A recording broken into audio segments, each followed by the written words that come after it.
Pour commencer, quand on pense à Lénil, on pense surtout à la fabrication de fromage, à ces études-là, mais ce n'est pas que ça Lénil, c'est aussi la recherche.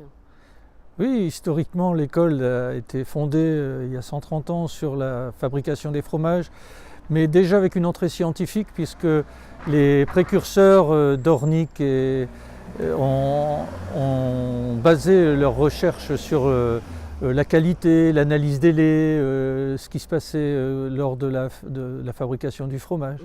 Et donc déjà, il y a une approche scientifique avant de penser à la fabrication et avant de penser à la formation. Donc on a continué au gré des années à ouvrir dans d'autres domaines et aujourd'hui on travaille dans le domaine de l'eau.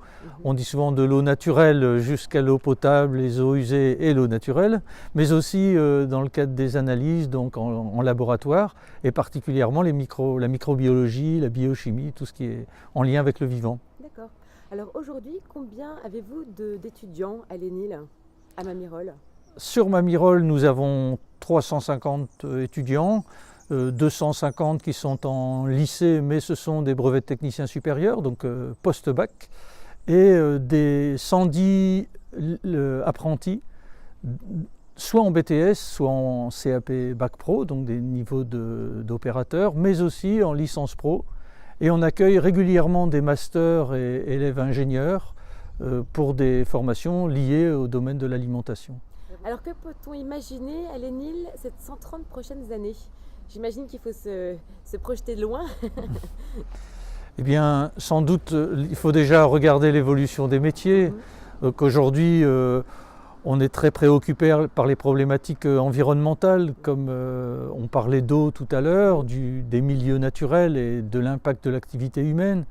L'activité humaine dans les communes, mais aussi dans les entreprises, sont des préoccupations pour nous. On étudie la question de la méthanisation, par exemple, qui sont sans doute des activités d'avenir. Et puis dans la fabrication des aliments, eh bien, il y a les nouveaux produits. Alors sans être utopique, il y a la cuisine moléculaire. Peut-être qu'on aura des aliments qui seront eux aussi précurseurs. Donc on accompagne par nos services R&D les petites entreprises qui sont créatrices de nouveaux produits, très innovatrices. Et nous-mêmes, on a un service recherche et développement, donc on essaye d'accompagner toute cette dynamique. Merci beaucoup. Merci.